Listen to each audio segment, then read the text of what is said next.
ಸುತನ ಮತ್ತು ಪವಿತ್ರಾತ್ಮರ ನಾಮದಲ್ಲಿ ಆಮೇನ್. ನಮ್ಮೊಳಗೆ ವಾಸಿಸುವ ಪಾವನಾತ್ಮರೇ, ಈ ದಿನವೂ ನಡೆಸಿರಯ್ಯ ನಿಮ್ಮ ಚಿತ್ತದಂತೆ. ಪಾವನಾತ್ಮರೇ ಪಾವನಾತ್ಮರೇ, ಪರಿಶುದ್ಧ ದೇವರಾತ್ಮನೇ. ಪಾವನಾತ್ಮರೇ ಪಾವನಾತ್ಮರೇ, ಪರಿಶುದ್ಧ ದೇವರಾತ್ಮನೇ. ನಮ್ಮೊಳಗೆ ವಾಸಿಸುವ ಪಾವನಾತ್ಮರೇ, ಈ ದಿನವೂ ನಡೆಸಿರಯ್ಯ ನಿಮ್ಮ ಚಿತ್ತದಂತೆ. ಪ್ರಭು ಕ್ರಿಸ್ತರಲ್ಲಿ ಆತ್ಮೀಯ ಸಹೋದರ ಸಹೋದರಿಯರೇ, ಈ ದಿನದ ಮುಂಜಾನೆಯ ಜೀವಸ್ವರ ಪ್ರೇಷಿತರ ಕಾರ್ಯಕಲಾಪಗಳು, ಪವಿತ್ರಾತ್ಮರ ಕಾರ್ಯಕಲಾಪಗಳು, 6ನೇ ಅಧ್ಯಾಯ ವಚನ 8ರ ಮೇಲ್ಪಟ್ಟು. ಸ್ತೇಫನನ ಬಂಧನ. ಸ್ತೇಫನನು ದೈವಾನುಗ್ರಹದಿಂದಲೂ ಶಕ್ತಿಯಿಂದಲೂ ತುಂಬಿದ್ದನು. ಜನರ ಮಧ್ಯೆ ಅದ್ಭುತಗಳನ್ನು ಸೂಚನಾ ಕಾರ್ಯಗಳನ್ನು ಮಾಡುತ್ತಿದ್ದನು. ಸ್ತೇಫನ ಅಡುಗೆ ಕೆಲಸಕ್ಕಾಗಿ ನೇಮಕ ಮಾಡಲ್ಪಟ್ಟಂತ ಒಂದು ಅಡಿಗೆ ಭಟ್ಟ ಅಂತ ಹೇಳ್ಬೋದು. ಆದರೆ ದೇವರ ರಾಜ್ಯದಲ್ಲಿ ಯಾವ ಸೇವೆ ಮಾಡುವ ವ್ಯಕ್ತಿಯಾಗಿದ್ದರೂ ಅವನೊಳಗಿರುವ ಅಭಿಷೇಕ ಕಾರ್ಯ ಮಾಡಲು ಪ್ರಾರಂಭ ಮಾಡುತ್ತದೆ. ಇದನ್ನು ಚೆನ್ನಾಗಿ ಮನದಟ್ಟು ಮಾಡಿಟ್ಟುಕೊಳ್ಳಬೇಕು. ಅದಕ್ಕಾಗಿ ಸಂತ ಪೇತ್ರ ಹೇಳ್ತಾರೆ, ವಾಕ್ಯವನ್ನು ಬೋಧಿಸುವವನು ದೇವರಿಂದ ಶಕ್ತಿ ಪಡೆದವನಂತೆ ಬೋಧಿಸಲಿ, ಸೇವೆ ಮಾಡುವವನು ದೇವರಿಂದ ಶಕ್ತಿ ಪಡೆದವನಂತೆ ಸೇವೆ ಮಾಡಲಿ, ಎಲ್ಲಾ ಮಹಿಮೆ ದೇವರಿಗೆ ಸಲ್ಲಲಿ ಎಂದು 1 ಪೇತ್ರ 4:11 ಮೇಲ್ಪಟ್ಟು ನಾವು ನೋಡುತ್ತೇವೆ. ಇಲ್ಲಿ ಸ್ತೇಫನನ ಮೂಲಕ ದೇವರು ಅದ್ಭುತ ಕಾರ್ಯಗಳನ್ನ, ಸೂಚನಾ ಕಾರ್ಯಗಳನ್ನ ಜನರ ಮಧ್ಯದಲ್ಲಿ ಮಾಡುತ್ತಿದ್ದರು. Price the lord, hallelujah. ಆದರೆ ಕೆಲವರು ಸ್ತೇಫನನ ವಿರೋಧಿಗಳಾಗಿದ್ದರು. ಇವರು ಬಿಡುಗಡೆ ಹೊಂದಿದವರು ಎಂಬುವರ ಪ್ರಾರ್ಥನಾ ಮಂದಿರಕ್ಕೆ ಸೇರಿದವರು. ಇವರೇನ್ ಮಾಡ್ತಾರೆ? ಸ್ತೇಫನನ ಮೇಲೆ ಇಲ್ಲಸಲ್ಲದ ಆರೋಪಗಳನ್ನು ಹೊರಿಸಲು ಪ್ರಾರಂಭ ಮಾಡ್ತಾರೆ. 10ನೇ ವಚನ, ಆದರೆ ಸ್ತೇಫನನಲ್ಲಿ ಕಂಡುಬಂದ ಮಾತಿನಲ್ಲಿ ಕಂಡುಬಂದ ಜ್ಞಾನವನ್ನು, ಪವಿತ್ರಾತ್ಮರ ಶಕ್ತಿಯನ್ನು ಅವರಿಂದ ಎದುರಿಸಲಾಗಲಿಲ್ಲ. ಮತ್ತಾಯ 10:19-20ರಲ್ಲಿ ಪ್ರಭು ಯೇಸು ಮುಂಚಿತವಾಗಿ ಇವುಗಳ ಬಗ್ಗೆ ಶಿಷ್ಯರನ್ನ ಬಲಪಡಿಸಿದರು. ನಿಮ್ಮನ್ನು ನ್ಯಾಯಾಧಿಪತಿಗಳು, ಅರಸರು, ಅಧಿಕಾರಿಗಳ ಮುಂದೆ ತೆಗೆದುಕೊಂಡು ಹೋಗಿ ನಿಲ್ಲಿಸುವರು.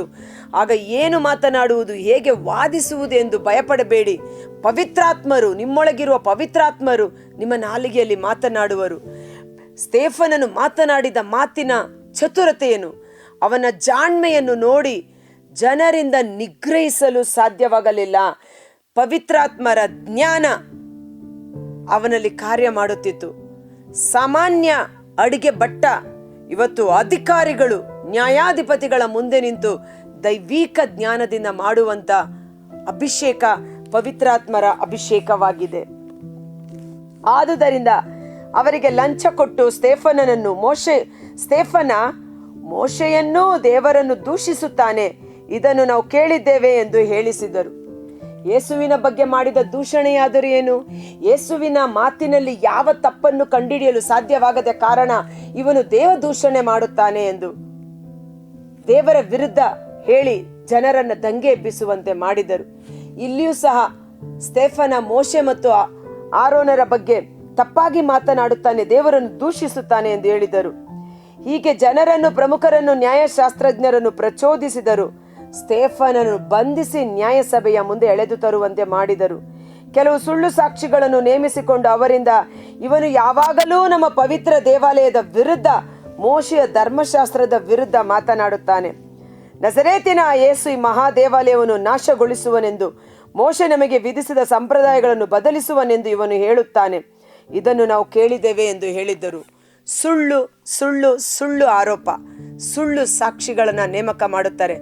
ಇವನ್ ಯೇಸುವಿನ ವಿರುದ್ಧ ಸಹ ಮಾಡಿದ್ದು ಸುಳ್ಳು ಸಾಕ್ಷಿಗಳೇ. ಯೇಸು ಏನು ಹೇಳಿದ್ರು? ಈ ಆಲಯವನ್ನ ಕೆಡವಿ ಹಾಕಿ 3 ದಿನಗಳಲ್ಲಿ ಕಟ್ಟಿ ಎಬ್ಬಿಸುತ್ತೇನೆ ಎಂದು ತನ್ನ ದೇಹವೆಂಬ ದೇವಾಲಯವನ್ನ ಕುರಿತು ಮಾತನಾಡಿದ್ದು. ಆದರೆ ಅವರು ಜೆರುಸಲೇಮ್ ದೇವಾಲಯವನ್ನ ನಾಶ ಮಾಡಿ ಬಿಡುತ್ತಾನೆ ಎಂಬುದಾಗಿ ಅಪಪ್ರಚಾರ ಮಾಡಿದರು. ಇಲ್ಲಿ ಸ್ತೇಫನನ ವಿರುದ್ಧ ಇಲ್ಲಸಲ್ಲದ ಆರೋಪಗಳು, ಸುಳ್ಳು ಸಾಕ್ಷಿಗಳನ್ನು ಹೇಳಿ ಅವನನ್ನು ನ್ಯಾಯಸಭೆಯ ಮುಂದೆ ನಿಲ್ಲಿಸುತ್ತಾರೆ. ನ್ಯಾಯಸಭೆಯಲ್ಲಿ ಕುಳಿತಿದ್ದವರೆಲ್ಲರೂ 15ನೇ ವಚನ, ಅವನ ಮುಖವನ್ನೇ ದಿಟ್ಟಿಸಿ ನೋಡಿದರು, ಅದು ದೇವದೂತನ ಮುಖದಂತೆ ಕಂಗೊಳಿಸಿತು. Praise the lord, hallelujah. ಕೀರ್ತನೆ 34 ವಚನ 5, ಆತನಲ್ಲಿ ವಿಶ್ವಾಸವಿಟ್ಟವರು ಆತನನ್ನ ದೃಷ್ಟಿಸುವವರು ಪ್ರಕಾಶಿಸುವರು. ಅವರ ಮುಖ ನಾಚಿಕೆ, ಲಜ್ಜೆಗೆ, ಅವಮಾನಕ್ಕೆ ಎಂದಿಗೂ ದೇವರು ಗುರಿಪಡಿಸುವುದಿಲ್ಲ. ಆ ನ್ಯಾಯಸಭೆಯಲ್ಲಿ ಕುಳಿತಿದ್ದವರು ಸ್ತೆಫನನ ಮುಖವನ್ನು ನೋಡುವಾಗ ಅದು ದೇವದೂತನ ಮುಖದಂತೆ. ಯಾಕಂದ್ರೆ ಸತ್ಯ ಮಾತನಾಡುವಾಗ ಧೈರ್ಯ, ಸತ್ಯಕ್ಕೆ ಸಾಕ್ಷಿಯಾಗಿ ನಿಲ್ಲುವಾಗ ದೇವರ ಮಹಿಮೆಯ ತೇಜಸ್ಸು ಅವನಲ್ಲಿ ಕಾರ್ಯ ಮಾಡುತ್ತಿತ್ತು. ಮೋಶೆ ಹೇಗೆ ಸರ್ವೇಶ್ವರನ ಪ್ರಸನ್ನತೆಯಲ್ಲಿ 40 ದಿನ ಇದ್ದು ಬೆಟ್ಟ ಇಳಿದು ಬರುವಾಗ ಅವನ ಮುಖದಲ್ಲಿ ಮಹಿಮೆ, ಆ ಒಂದು ಪ್ರಕಾಶಮಯ ಕಂಗೊಳಿಸುತ್ತಿತ್ತು. ಅದನ್ನು ಜನರು ನಿಗ್ರಹಿಸಲು ಸಾಧ್ಯವಾಗಲಿಲ್ಲ ಎಂದು ನಾವು ನೋಡುತ್ತೇವೆ. ಆದ ಕಾರಣ ಸಂತ ಪೌಲ ಹೇಳುತ್ತಾರೆ, ಮರಣಕರವಾದ ಶಾಸನ, ಮೋಶೆಯ ಆಜ್ಞೆಗಳನ್ನು ಮೀರುವವನು ಮರಣದಂಡನೆಗೆ ಪಾತ್ರನು. ಮರಣಕರವಾದ ಶಾಸನ ಅದೇ ಮೋಶೆಯ ಮುಖಕ್ಕೆ ಅಷ್ಟು ಮಹಿಮೆಯನ್ನು ತಂದುಕೊಟ್ಟಿದ್ದಾದರೆ, ನಾವು ಸಾರುತ್ತಿರುವ ಹೊಸ ಒಡಂಬಡಿಕೆ ಪವಿತ್ರಾತ್ಮರಿಂದ ಉಂಟಾದದ್ದು, ಜೀವ ಕೊಡುವಂಥದ್ದು, ಶುಭ ಸಂದೇಶ, ಈ ವಚನಗಳು ಜೀವ ಕೊಡುವಂಥದ್ದು. ಈ ಹೊಸ ಶುಭ ಸಂದೇಶ ಸಜೀವದಾಯಕವಾದದ್ದು, ಪವಿತ್ರಾತ್ಮ ಭರಿತವಾದದ್ದು. ಈ ಸೇವೆಯನ್ನು ಕೈಗೊಂಡಿರುವ ನಾವು ಇನ್ನೆಷ್ಟು ಭಾಗ್ಯವಂತರು ಎಂದು ಹೇಳುತ್ತಾರೆ. ಕರ್ತರಾದ ಯೇಸುವೇ, ಮುಂಜಾನೆ ಜೀವಸ್ವರವನ್ನು ಆಲಿಸುತ್ತಿರುವ ಪ್ರತಿಯೊಬ್ಬ ಸಹೋದರ ಸಹೋದರಿಯನ್ನು, ಅವರ ಕುಟುಂಬಗಳನ್ನು ನಿಮ್ಮ ಕರಗಳಿಗೆ ಸಮರ್ಪಿಸುತ್ತೇನೆ. ಇಂದು ಕೋರ್ಟು ಕೇಸ್ ನಾನಾ ವಿಧವಾದ ಅನ್ಯಾಯದ ನಿಮಿತ್ತ ತತ್ತರಿಸಿ ಹೋಗಿರಬಹುದು. ನ್ಯಾಯ ನೀತಿಗಾಗಿ ಹಸಿದು ಹಂಬಲಿಸುವವರು ಭಾಗ್ಯವಂತರು, ದೇವರು ಅವರಿಗೆ ನ್ಯಾಯವನ್ನು ಒದಗಿಸಿಕೊಡುವರು ಎಂಬ ವಚನದಂತೆ ಅವರ ಕೋರ್ಟ್ ಕೇಸ್ಗೆ ಸಂಬಂಧಪಟ್ಟ ಎಲ್ಲ ವಾದ ವಿವಾದಗಳು ಇತ್ಯರ್ಥಗೊಳ್ಳುವಂತೆ ಪವಿತ್ರಾತ್ಮರು ಅವರಲ್ಲಿ ಕಾರ್ಯ ಮಾಡಲಿ. ಅಡುಗೆ ಕೆಲಸಕ್ಕಾಗಿ ಸ್ತೆಫನ ನೇಮಕ ಮಾಡಲ್ಪಟ್ಟಿದ್ದರೂ ಸಹ ಹಸ್ತ ನಿಕ್ಷೇಪ ಪ್ರಾರ್ಥನೆಯ ಮೂಲಕ ಪವಿತ್ರಾತ್ಮರ ಅಭಿಷೇಕವನ್ನು ಪಡೆದುಕೊಂಡ ಸ್ತೆಫನನ ಮೂಲಕ ಅದ್ಭುತ ಕಾರ್ಯಗಳು, ಸೂಚನಾ ಕಾರ್ಯಗಳು, ರೋಗ ಸೌಖ್ಯಗಳು ಜರುಗಿದೆಲ್ಲ ರೀತಿಯಲ್ಲಿ ಓ ಪರಿಶುದ್ಧಾತ್ಮರೇ, ನಮ್ಮೊಬ್ಬೊಬ್ಬರಲ್ಲಿ ಕಾರ್ಯ ಮಾಡಿರಿ.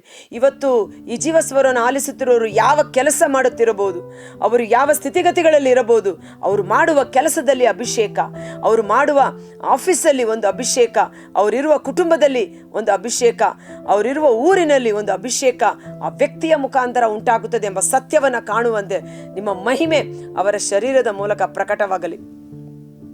ದಾನಿಯೇಲನನ್ನು ನೋಡಿದ ರಾಜ ಹೇಳಿದ, ಇವನು ನಿಜವಾಗಿಯೂ ದೇವರ ಆತ್ಮರಿಂದ ತುಂಬಿಸಲ್ಪಟ್ಟ ವ್ಯಕ್ತಿ, ಇವನಿಗಿಂತ ಒಳ್ಳೆಯವನು ನಮಗೆ ಎಲ್ಲಿ ಸಿಕ್ಕಿಯಾರು ಎಂದು ದಾನಿಯೇಲನನ್ನು ಉನ್ನತ ಸ್ಥಾನಮಾನದಲ್ಲಿ ಇರಿಸಿ ಅವನಿಗೆ ವಿರುದ್ಧವಾಗಿ ಸುಳ್ಳು ಸಾಕ್ಷಿಗಳನ್ನು ದಮನ ಮಾಡಿದ ರೀತಿಯಲ್ಲಿ ನಮಗೆ ವಿರುದ್ಧವಾಗಿ ಉಪಯೋಗಿಸುವ ಎಲ್ಲ ಆಯುಧಗಳು ಯೇಸುವಿನ ನಾಮದಲ್ಲಿ ನಿಷ್ಕ್ರಿಯವಾಗಲಿ.